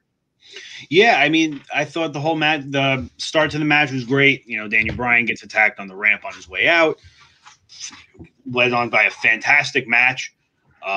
You know, I obviously at the end of the day, this all just probably leads into Roman Reigns, Daniel Bryan at the Rumble. I thought for storytelling purposes, again, they did great. You know, Daniel Bryan really sold his injury, as he sells his injuries very well. Jey Uso sold his leg injury after being dumped over the top rope very well. Overall, it was probably, for me, it was the 2nd or 3rd best match of the night. Nice. Oh, yeah, absolutely great match. And I saw that match, and I was, you know, I got, ooh, like Gary, you know, ooh. I can't do it as well as him, but that's, yeah, I got excited. I've been waiting for Daniel Bryan to get him some and Jey Uso for a while now. And then after the match, Tyler, I don't mean to go against what you said here. They're not going to get out of that the Rumble, because Daniel Bryan announced he was the first official entrant in the Rumble. So he will be partaking in that. And then, like I said, that could, you know, it might not be the Rumble, but it could be WrestleMania, because he is an early odds-on favorite in my view to win that. Also, I think I just accidentally deleted the graphic, but Seth Rollins, the SmackDown Savior, he will be making his return this Friday, New Year's Day on SmackDown. Last we saw him was at the Survivor Series, making the ultimate sacrifice, and just getting pinned right off the bat without throwing a punch. Again, very Jesus Christ-like by Seth Rollins. Switching gears to last night's edition of Monday Night Raw, and I have to say, this show picked it up as well. I really enjoyed this episode last night. I thought it was a lot more wrestling, a lot less talking. I thought all the matches were great, and they all were extended. You know, I guess we'll get to that in a second. The show started off with Keith Lee and Sheamus. With the winner becoming the next challenger for Drew McIntyre, which was won by Keith Lee after a spirit bomb, a little altercation beforehand with Sheamus, Lee, and McIntyre about them vouching for everything last week, blah, blah, blah, blah, blah. Fast forward, we got Legends Night, and it is going to be Keith Lee challenging for the WWE Championship. John DeConnie, what do you think on this one? I think with all the stuff that's going to be going on with the Legends and whatnot, I think that's going to be a night where they're not terribly worried about the wrestling itself. So I think certainly McIntyre will walk out with the strap still over his shoulder, but whether or not he actually wins or if Sheamus gets involved and attacks Keith Lee, that I wouldn't want to put a bet on, but I'm sure McIntyre will leave with the strap. Yeah, Tyler, you're nodding your head. I'm kind of in agreement too. Sheamus he's going to get involved in this. This isn't going to be so cut and dry. Yeah. I think in some form this may or may not end up turning into some type of a triple threat match later down the road. Maybe the Rumble, maybe not. I guess it depends on where this match in the Rumble would fall on that card. But there's no way that Sheamus doesn't stick his head into this. John Smith. Yeah, you got to go with Drew and then the interference with Sheamus and all that. There's no way Keith Lee's coming out of there with the belt. I think it's more about him, getting the spotlight in front of all the legends, so he's got something to tell his kids about one day, I'm kind of thinking that Sheamus gets involved and attacks Keith Lee. Ref sees it, so Keith Lee wins by disqualification. I could see this being a triple threat at the Rumble, to be honest with you. If it's not just going to be McIntyre, Sheamus one-on-one, you can easily put Keith Lee and make this a triple threat, and then that would be really fun to watch. So, I'll go that route then. I'll go Keith Lee win by disqualification. Randy Orton, Alexa Bliss. Hey, wow, that got Randy came out, started talking trash. Alexa Bliss on her playground. She had enough. I guess then Randy Orton went back to the Firefly Funhouse, started killing all the animals. Rambling Rabbit, got his head pulled off. Huskus got punched in the face. I cried on that one. But Alexa did not like that. She challenged Randy not to a match, but to light her on fire, where the camera went off right when Randy may or may not have done it. And honest to God, we're sitting there watching, my wife and I. Shout out to Randy Orton. He lets that match burn down extremely close to his finger. Like I would have dropped it. Oops. Sorry, Alexa, but he holds that thing very, very close. Very high tolerance for pain. Good for him. John DeConnie, there was an 8-man tag. Here we go. WWE ripping off AEW again. There was an 8-man tag team match between the Hurt Business against what was the name? The Positively Hardy Bro or Hardy something. Yeah, Positively Hard Bros, and they were the little bronies. They're all stallions. Okay, so this one starts with even before it got to the ring, just for to be all inclusive here. Bob Lashley declared himself for the Royal Rumble, or actually MVP, I believe, did it for him. So we get into what was an absolute this match was mostly mayhem. There was very little one-on-one in the ring for most of it. It was outside. It was all around. We had a nice moment where Woods hit, as Tom Phillips, I believe, called it, the big Harper clothesline. On Cedric, which led to a Hardy Swanton and Lashley breaking up the cover. And round and round they went. Shelton took the knee to the face. Hardy went for the twist of fate. Lashley grabbed him, spun him around, put him in a hurt lock once again, and he started tapping like Bailey. And once again, the Hurt Business comes away with it. Yeah, so Lashley becomes the second person in the Royal Rumble. And again, Jeff Hardy, I believe he charged like the chin breaker, you said, right? And Lashley just reversed it. Tyler, Mustafa Ali, he's hell-bent on having Ricochet join Retribution. And just like Ricochet was with the Hurt Business, he kept on denying, he kept on saying no, kept on saying no.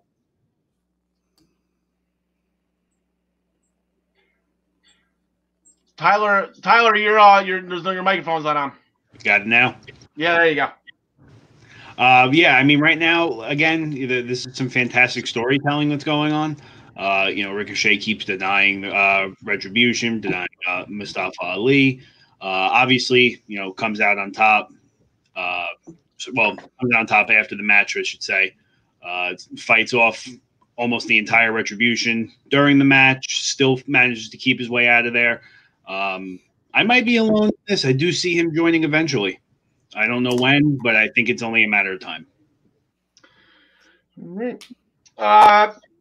Elias was sitting there playing his guitar for Jackson Riker. Very romantic setting in the locker room. That was fun. Knock on the door. Apparently the neighbors were complaining about the music that Elias was playing, and those neighbors just happened to be Omos and AJ Styles. So John Smith, we got a little heel-on-heel action here. You know me with the heel-on-heel action, man, and I love bully AJ. AJ with the brain, with knowing that he has Omos behind him to do whatever he wants, and he can say whatever he wants, do whatever he wants. It's awesome, and he tells Elias he's going to break his fingers. beat Dunn now. But the match worked out pretty well. I mean, it was your standard Monday Night Raw, middle of the hour match where they were just getting almost over a little bit. I think all four of these guys are going to end up in the Rumble, so we're going to see this continuing, and them almost throwing out all of them, and possibly even throwing out AJ by mistake at some point. I'd like to see a little rift between them, but AJ really can't do anything about it. Yeah, it's AJ. This whole thing started or whatever. He started. He's still ornery about what happened in the the TLC match. Well, with Miz's involvement, and it's still he wants a title shot. He wants a title. So I'm still in the clear here. I'm actually legging my pick of Drew McIntyre versus AJ Styles in my article a little bit more each week as we're getting closer and closer. And a Royal Rumble win. Like I said, it's right now the two odds-on favorites to me, at least AJ Styles and Daniel Bryan. So it all depends on which way they want to go with it. In the women's division action, Shayna Baszler defeated Dana Brooke with the Caribou to clutch. And then Charlotte Flair defeated Nia Jax via disqualification after Shayna Baszler hooked her with the Caribou to clutch. It was Caribou to clutch night by Shayna Baszler. It was a lot of fun. Grand Metalik defeated The Miz after a Somerset roll-up. But then backstage, as right before the main event, Postman Pierce, Miz found the loophole in the rule. Miz had to be the one to cash in the Money in the Bank contract. And Morrison was the one that did it. So Miz was actually given his briefcase back. He's got it back. He's happy now. And he did probably a better Joker dance down the staircase than the Joker did. So kudos to the Miz for that. So close. If it wasn't for the Undertaker retiring, he would have got the Karl with a K award for Moment of the Year. That was absolutely beautiful. Tyler, on that note, because you look like somebody just peed in your Cheerios when I was talking about that. On that note, Tyler, we will bid you adieu. We're going to switch gears to NXT, which, as I said, you're a little behind right now. It's a little out of your jurisdiction. So, but Tyler, thank you again. It's this whole thing. You want to give us an award? Well, this whole thing started with you, pal. This was you're the one that came to me. You're the one. You are the sheriff. You will always be our sheriff. And thank you for putting this together, pal. We appreciate it. We're having a lot of fun here. I appreciate it. And, my idea or not, I can't do it without you. We couldn't do it without John and John. You couldn't do it while I was gone without everybody else. At the end of the day, it's the award-winning Essential Wrestling podcast, and we're all a team here. Exactly. Tyler, think about that. It took 4 people to replace you. 4. Yeah. We had one of the guys his own show. Yeah, look, I didn't want to go. I didn't want to have to step away. Proctology comes first. Yep, exactly. Great to have you back, buddy. Happy New Year to you. We will see you soon. Yep, see you soon. All right, so now we're down to 3. Boom. Well, a little quick on the draw on that one. All right, we got to hustle through NXT here. We're at an hour and a half, and we still got trivia with Ryan Joy later. So we're going to kind of fast forward this if we possibly can, boys. Actually, my wife got a phone call, so I had to put the TV on mute. So it was Velveteen Dream just coming out of the shower. It looked like he was wearing a shower cap. I had no idea what he was saying. I was confused. And then all of a sudden they were in the main event and Adam Cole won. Don't know what the story is, but he hit the last shot for the victory. John DeConnie, Rhea Ripley defeated Dakota Kai. That was a big win to get Rhea back on the winning side of things here. Absolutely. And Raquel Gonzalez was banned from the side, so of course she just came out and watched most of the match from the top of the ramp.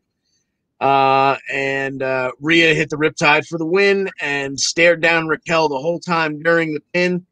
Which led to Raquel coming to the ring and a brawl ensuing. And, of course, round and round they go. Real quick, Jason.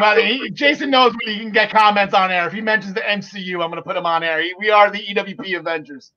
So we assembled today. We went 6 strong. So Jason knows his way to my heart. This is the Avengers and the MCU.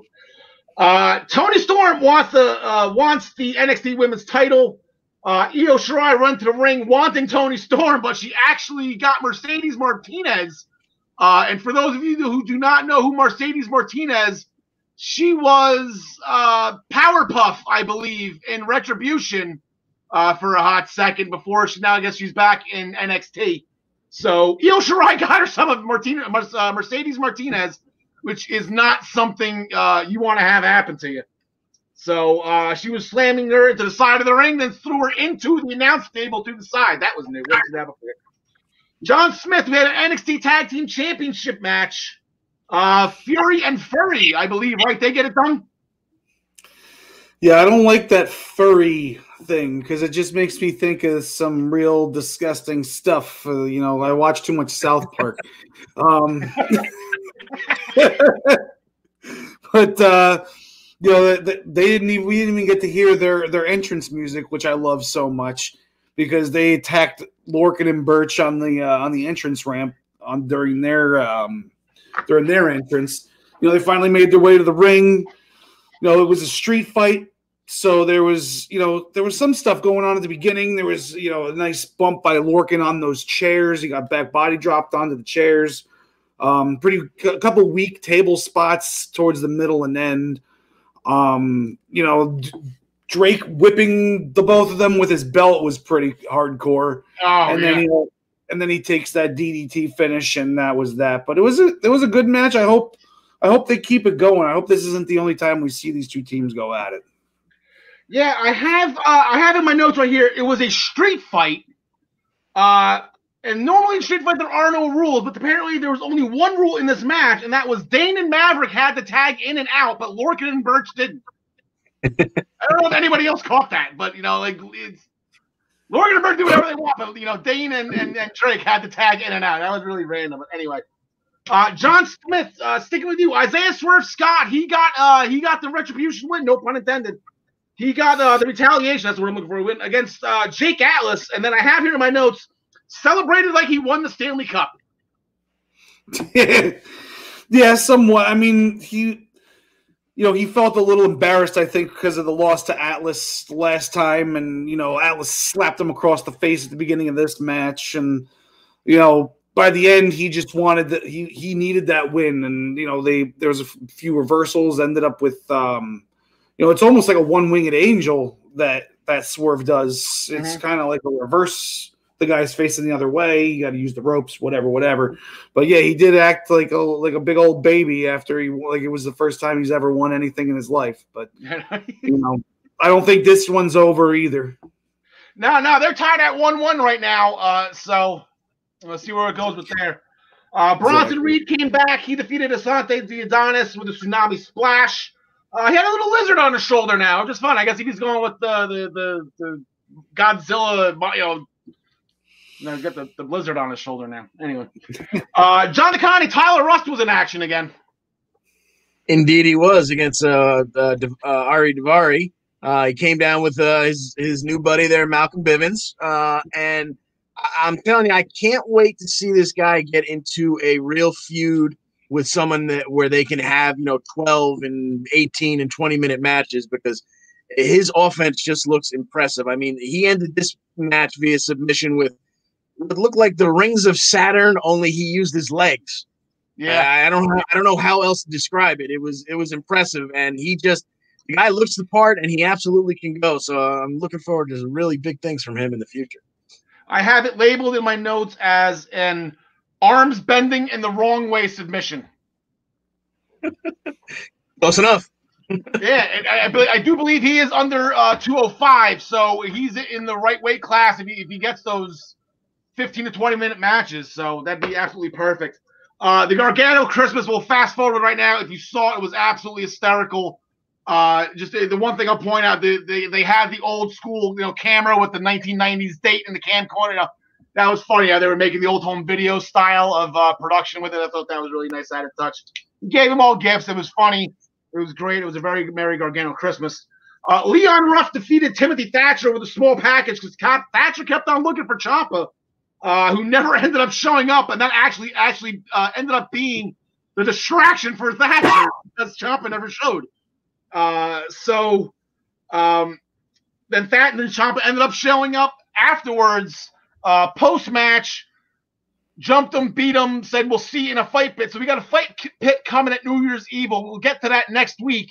But due to this win over Timothy Thatcher, Commissioner Regal, he's giving Leon Ruff his championship rematch, a championship rematch. He's going to challenge Johnny Gargano for the North American Championship. John DeConnie as our senior NXT correspondent. What do you got? I think you meant to go to Smith there, but I'm sorry, John Smith. I'm sorry, yeah. My was on autopilot there for a second. Sorry. John Smith is our senior NXT correspondent. Who you got? Gotcha. Yeah, I'm going with Johnny to retain in some sort of fashion because I don't like they threw Leon Ruff his bone to make him relevant. Now he's got to go do something, without having that title on his shoulders, because it's not going to be around his waist because it doesn't fit him. Yeah, we've seen this already, John DeConnie. Are we going to see it again? I think Johnny finds a way to hold on here, as thoroughly entertaining as it would be to see him lose his mind by losing to Leon Ruff again. I think he finds a way out. Ryan Joy just chimed in the Gargano curse. He still hasn't had a title defense, right? So this would be his Sasha Banks moment.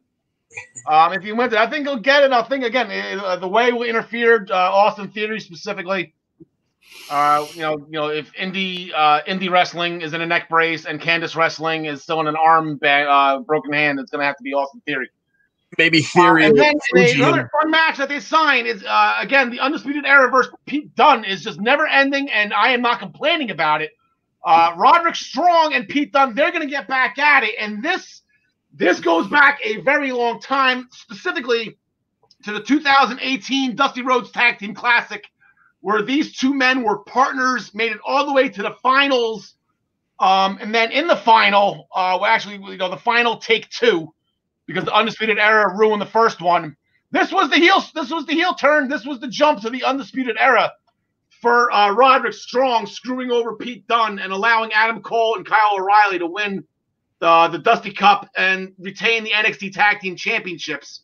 It was a 2-for-1 shot on that one. So, John DeConnie, we'll start with you on this one. Who you got? Based on absolutely nothing, I just know this match is going to be fantastic. I'll go with Roddy Strong because I feel like the Undisputed Era is starting to roll again. All right, John Smith. I think Pete Dunne takes this one because Roddy is definitely the loser of the group, so he doesn't need to win this one. Yeah, I'm gonna go Pete Dunne as well. I just think that Pete Dunne, he's eventually gonna get that crack at Finn Balor. Spoiler alert that I think Finn Balor is gonna beat Kyle O'Reilly next week, but I think it's eventually gonna come down to we got a tease of it. We could have had it and we didn't. And it's like now everyone wants it. So I think you got to keep Pete Dunne going big here. So he's good to go for that. All right, gentlemen, we are going to give you a little bit of a break. That was an hour and a half strong for you guys. Plus, we're going to bring in Ryan Joy for a hot second to go over Wrestle Kingdom. So please don't go far. He's going to give the fast-forwarded version so we can get the trivia and get out of here. All right? Indeed. Hey, Ryan, how's everything going, pal? Glad to see your beautiful face again. How are things? Very good, very good. Thank you. And yeah, we'll do an abbreviated version of Wrestle Kingdom today, and I'll actually do a longer form preview on Thursday on the Daily Wrestling News Show. So there's your that's the benefit of you having your own show here. I apologize for cutting it off. I did not think those awards were going to take an hour, so my bad. This one's on me. No, we have business to take care of, so we take care of it. There you go. So Ryan Joy, I will concede to you. You got the keys to the car. Let's do it. January 4th and 5th. It's 2 days. Al earlier said it was 2 nights. In the United States, it's 2 mornings. It starts at 2 a.m. on Monday morning. So you don't even have to wake up early. You just stay up. First match I want to talk about, the winner of the Super Juniors tournament versus the winner of the Super J Cup. They're going to have a match, and the winner of that match on night 1 is going to get a match with the IWGP Junior Heavyweight Champion on night 2. So my pick here, I think you got Hiromu winning on night 1, and then you have Hiromu versus Taiji Ishimori on night 2. Otherwise, it's Bullet Club versus Bullet Club, and I don't see that happening. So in night 2, I go ahead and I'll pick Hiromu Takahashi to win that. On another match on the night one is the IWGP Heavyweight Tag Team title match. You have the Dangerous Truckers on the left-hand side, and on the right-hand side, you got the Gorillas of Destiny. They won World Tag League. They are the dominant tag team, really the only tag team in New Japan. I've got them winning this match and carrying the championship. Also on night one, you have Satoshi Kojima. He's substituting in for Juice Robinson, who was supposed to get this right to challenge opportunity against Kenta. I think Kenta's going to win this one easily. This match right here is the semi-main event, and it's Will Ospreay. He's a heel now, and he's facing off against his former mentor, Kazuchika Okada. It should be the match of the night. The next two guys might have something to say about that, but it should be a real killer match. And by all accounts, it is the crowning of Will Ospreay. I think he is going to find himself in the main event every show after this.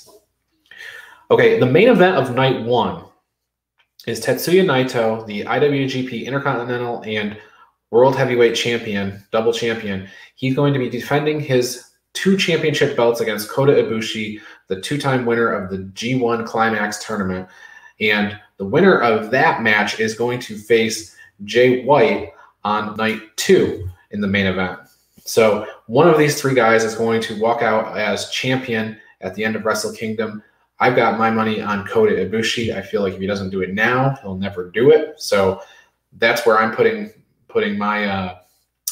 all my cards on. So a couple other matches on night 2.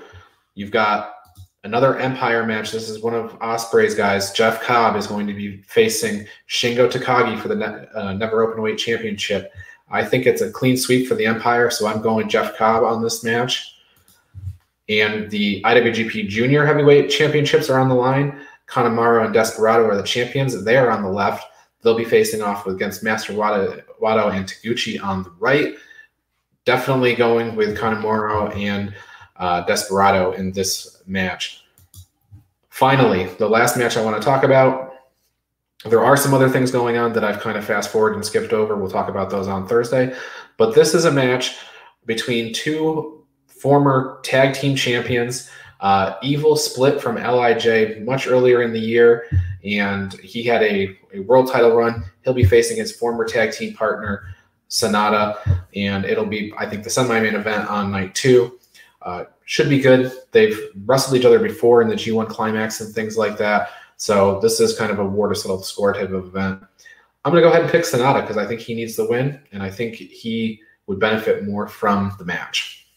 Al, that's Wrestle Kingdom in, I think, about 3 minutes. That is absolutely perfect. Again, Ron, I would have loved to just sit there making the picks with you. I'm a huge Naito fan. I love that. I love the Junior Heavyweight Championship match. If Takahashi ends up winning in the first night, exactly, I love that matchup with Ishimori. Hero. So I appreciate it. Like I said, tune in Thursday morning to the Daily Wrestling News Show to get a little more in-depth detail on Wrestle Kingdom. We have to cut Ryan short on that right now because we are going to bring back in John Smith and John DeConnie. Let's hope I do this right. Smith first, right? Yeah, there we go. They're back. They're bad. They're mean. They're mad. They're Johns. Real quick with AEW. We're not going to repeat. We're not going to go over or recap last week's show. We will do that next week because on this week's episode, it will be a tribute to Brody Lee. They have 5 matches announced that are all going to be having Dark Order members participate in. Every member of the Dark Order will be in a match throughout the night. So this is going to be a nice little tribute to Brody. The first match, I got to get the banner up there. The first match we have right here, we got Orange Cassidy. Is going to team with Cody Rhodes and Preston Vance, 10 of the Dark Order. They're going to go against Team Taz. We have the Young Bucks. They're going to team with Colt Cabana to go against Matt Hardy and Private Party. We have a women's division match. Number 99, Anna Jay. She's going to team with her friend Ty Conti. They're going to go against the Good Doctor, Britt Baker, and Penelope Ford. Adam Page is going to team with his two guys from the Dark Order, Alex Reynolds and John Silver. They will be going against the Inner Circle members, MJF, Santana, and Ortiz. And then I guess we kind of want to put as the main event only because Evil Uno and Stu Grayson were Brody Lee's top two guys. They were numbers 1 and 2, hence the names Uno and Stu, for 2. In the Dark Order. They're going to be teaming with Lance Archer to go against Eddie Kingston, the Butcher, and the Blade. So, like I said, we will not be picking these matches.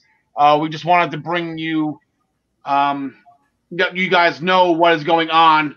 And that New Year's Smash nights 1 and 2, we're both going to get bumped up a week. So New Year's Smash night 1 will be on Wednesday, January 6th.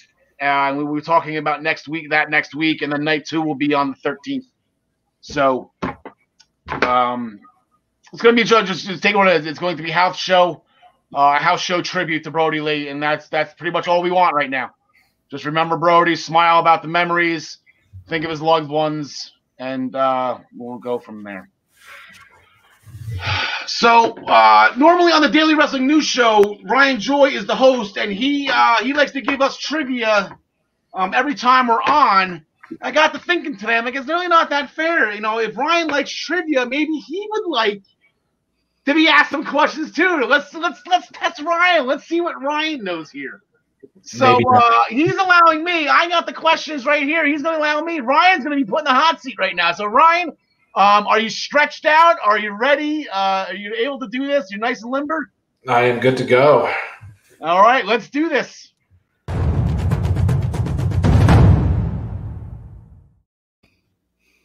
All right, Ryan, we're going to bump it up a little bit. I'm not going to ask you 5 questions. I'm actually going to ask you 7. You're going to have 7 questions. If you get the majority of these right, you will get the Goldberg Oscar. I do not say Goldberg, but you're going to get the Oscar. If you get below the minority, you're going to get the Hawkins. If you can answer all 7 correct, you're going to get the most perfect of perfect plexes. So your topic today, the Royal Rumble entry numbers. Great. Okay. Should be great. So here we go. No, but here's the thing. Here's the 6 out of the 7 questions. I'm going to give you the numbers. So I'm not going to be like, in 2003, who drew number 14? It's not going to be. It's impossible. Okay. But you'll see as we go along. So question number 1. Your Royal Rumble number is 27. 4 men have won the Royal Rumble match from number 27. They say it every year in the promo. It is the highest, most winners produced at a Royal Rumble number. 4 people have won at number 27. Name 3 of them. Hogan. Batista.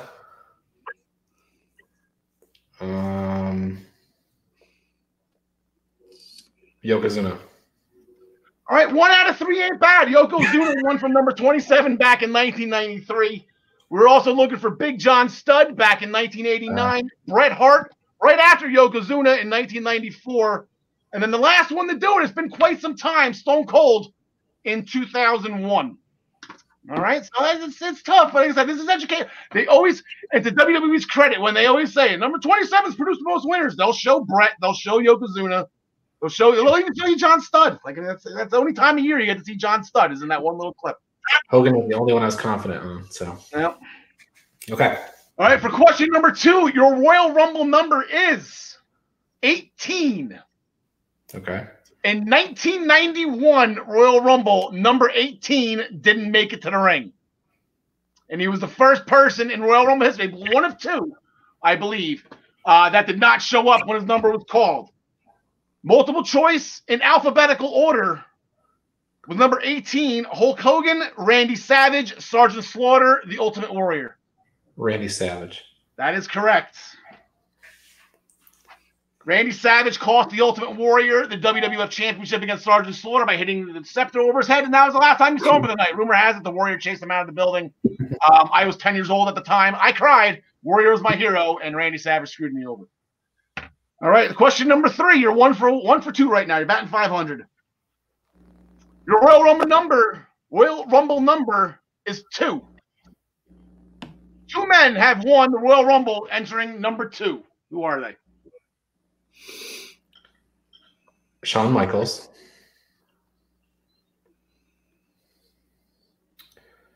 And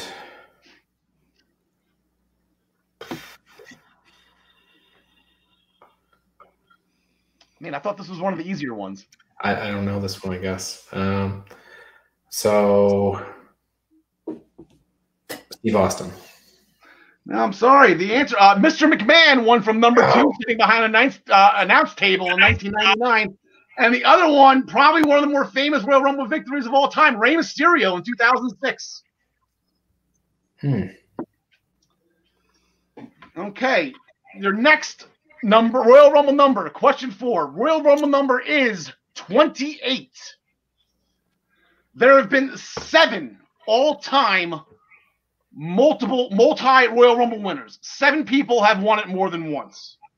One of those 7 people won it from the same number, number 28. Both years he won, he drew number 28.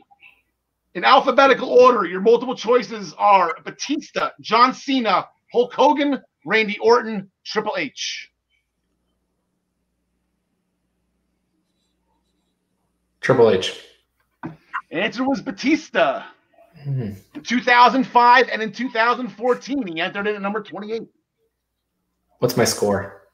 You are 1 for 4 right now. You said 7 questions. If you win this out, you get the Oscar, so you're still alive. Okay. Okay, for question number 5, I got confidence you'll get this one. Your Royal Rumble number is 1.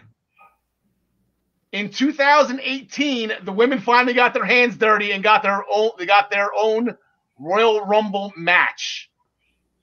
By entering the match at number 1, this wrestler is officially the first woman to ever enter a Royal Rumble match. Multiple choice in alphabetical order. Sasha Banks, Bayley, Charlotte Flair, Becky Lynch. Who was number 1 in 2018? Sasha Banks. That is correct. Okay, this is the only one. This is such a great question. This is the only one where I can't give you the numbers, so the numbers are the answer. Okay? In 2005, and probably one of the greatest, you're not going to get this, you're already shaking your head. It's probably one of the greatest segments of all time. Back in the back at the Tumbler, Eddie Guerrero stole Ric Flair's number. As the Rumble, Ric Flair eventually got his number back, but when the Rumble played out, what were the 2 numbers involved? 30 and 1. Very good. See, there you go. Eddie Guerrero drew number 1. Ric Flair had 30. Eddie pickpocketed him. That was absolutely priceless. All right, you're 3 for 6. This is it. This is for this. Is this a layup? Is it a layup? I don't know. It might be. If you think about it, if you don't, you might not know it, but if you think about it, you should get it. Okay. Your Royal Rumble number is 13. Okay. In 2004, Chris Benoit, a SmackDown wrestler, won the Royal Rumble. He, with that, went to Raw and challenged for the World Heavyweight Championship. The following Thursday on SmackDown, Vince McMahon came out and completely reamed out Paul Heyman for letting Chris Benoit get away from him and go to Raw. So Paul Heyman did the first ever 15-man SmackDown Royal Rumble. The winner of that Royal Rumble drew number 13 out of the 15 and went on to challenge for the WWE Championship. In multiple choice in alphabetical order, the winner of the SmackDown Royal Rumble was Kurt Angle, Eddie Guerrero, Brock Lesnar, Rey Mysterio.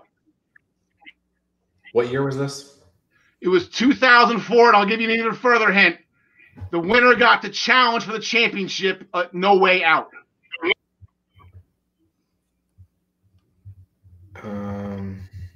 Not at WrestleMania.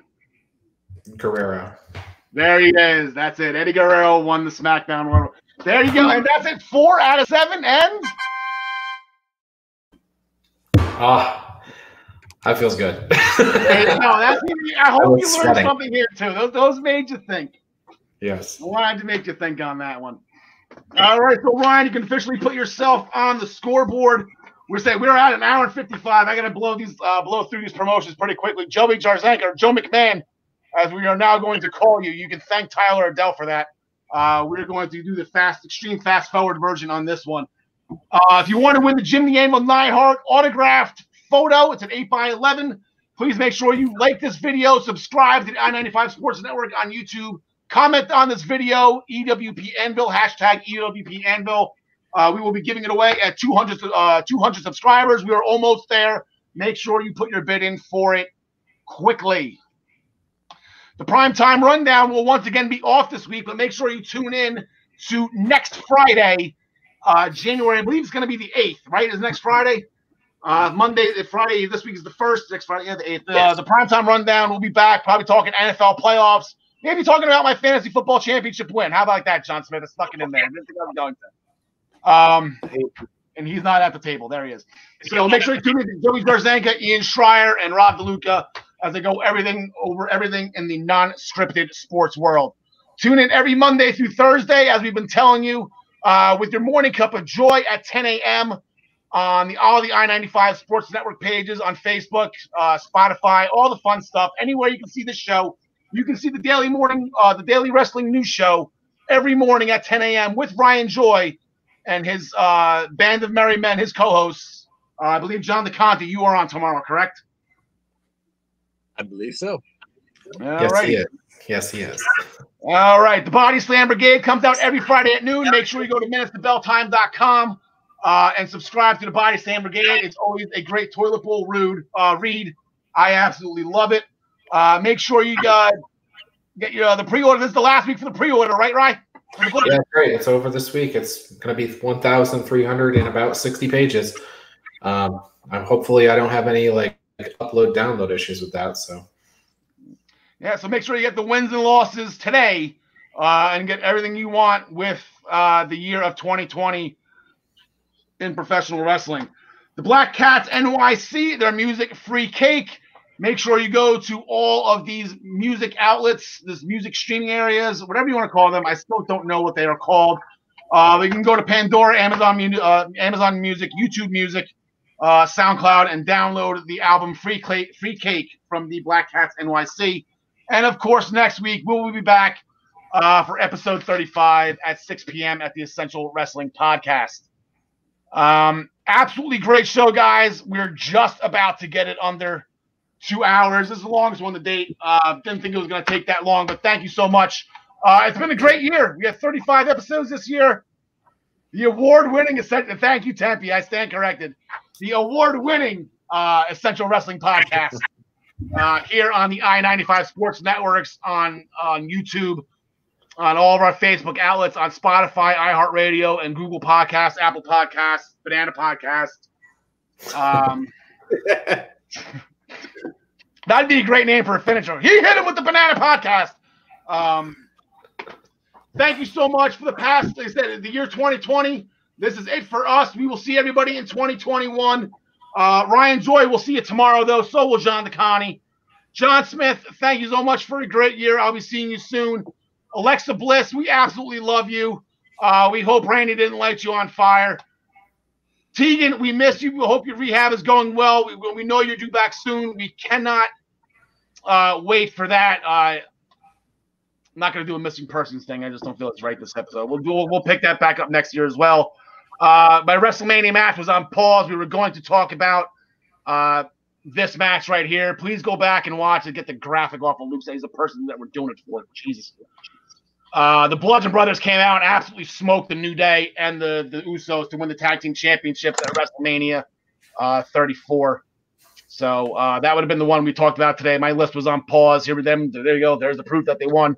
And then this is the picture you've been seeing all over social media. So, Brody, we are going to miss you. Absolutely horrible. So, thank you again for a great year. And we will see you next Tuesday. Don DeConte, sorry. I knew I was forgetting something. Just wanted to make sure. Thanks for joining us. And as always, we wish you the best in all your future endeavors. Happy New Year.